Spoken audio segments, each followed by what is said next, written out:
Die stellings hieronder beskryf die beweging van voorwerpe. Watter van die stellings beskryf uniforme versnelde beweging?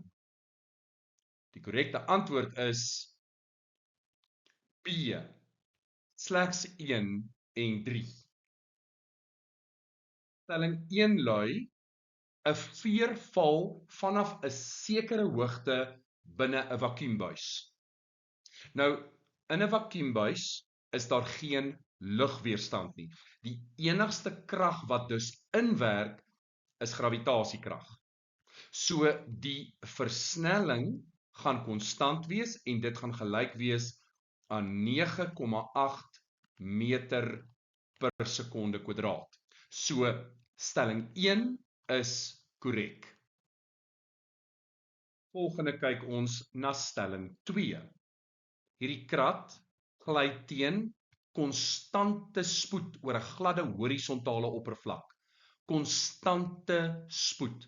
As die spoed konstant is, dan is die versnelling gelyk aan 0. So stelling 2 is verkeerd, want die vraag vra vir uniforme versnelde beweging. En dan stelling 3. 'n staalbal val deur die lug in die afwesigheid van lugwrywing. In die afwesigheid van lugwrywing is die enigste krag wat inwerk gravitasikrag. So die versnelling gaan ook in hierdie geval gravitasieversnelling wees en dit gaan gelyk wees aan 9,8 meter per sekonde kwadraat. So stelling 3 is ook korrek. Kom ek toets jou kennis. Gestel ons het 2 sfere. 'n 1 kilogram bal wat gemaak is van osmium, die element met die hoogste digtheid aan die mens bekend, en dan 'n ander bal, is ook 1 kilogram, maar dis gemaak van lae digtheid aluminium, so dit gaan 'n groter volume beslaan. Die vraag is nou, watter van hierdie 2 balle gaan eerste die grond tref as hierdie eksperiment uitgevoer word in 'n vakuumbuis? Die 1 kilogram osmiumbal of die 1 kilogram aluminiumbal? In 'n vakuumbuis is daar slegs een krag wat inwerk en dit is gravitasikrag. En volgens Newton se tweede wet is F gelyk aan mg in hierdie geval. Nou beide se massa is 1 kilogram en die gravitasieversnelling vir albei gaan 9,8 meter per sekonde kwadraat wees. So, hulle gaan op dieselfde tyd die grond tref. Ek gaan hierdie eksperiment herhaal.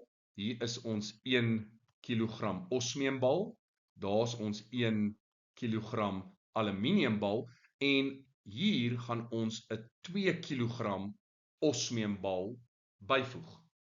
Hulle begin op dieselfde hoogte. Ons gaan hulle nou laat val. Wat gaan nou gebeur? Wel, hulle gaan steeds op dieselfde tydstip die grond tref. Nou kom ons kyk hoekom dit so is. Ons is in 'n vakuumbuis, so die enigste krag ter sprake is gravitasiekrag. Dis massa maal met gravitasieversnelling, so dit gaan wees 1 maal met 9,8 en dit is 9,8 Newton vir die 2 1 kilogram balle. En hierdie kant, wel, dis ook massa maal met gravitasieversnelling, so die massa is 2 maal met 9,8 en dit gee vir ons 19,6 Newton.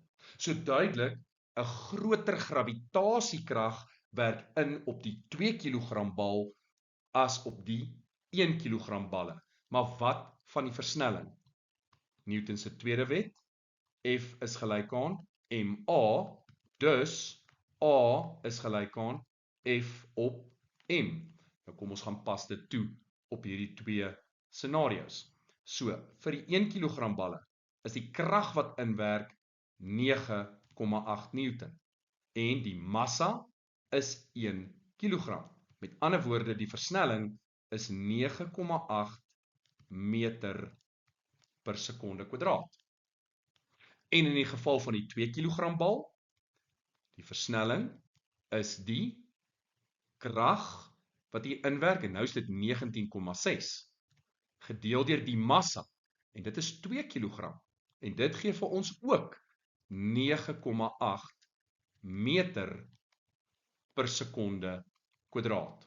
So, ongeag wat die massa is, of die digtheid, voorwerpe wat val in vakuum onder vryval, gaan dieselfde versnelling ervaar, naamlik gravitasieversnelling. Nou daar's een laaste vergelyking wat jou sal help om hierdie te onthou.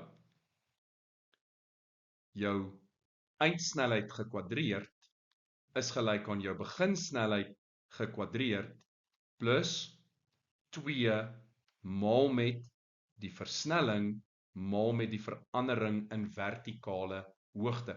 Hierdie ken jy uit jou bewegingsvergelykings en ook projektielbeweging. Wat is daai versnelling? Wel, daai versnelling is 9,8 meter per sekonde. Dit gaan konstant bly. So, maak die massa enigstens 'n verskil. Kyk na jou vergelyking. Nee, die eindsnelheid waarteen 'n voorwerp die grond gaan tref, hang af van die beginsnelheid. Nou, al hierdie balle het dieselfde beginsnelheid gehad, hulle is vanuit rus laat val. Gravitasieversnelling is vir al drie dieselfde, en dan die verskil in hoogte is vir al drie ook dieselfde. So, massa gaan nie bepaal watter van hierdie voorwerpe tref eers die grond nie.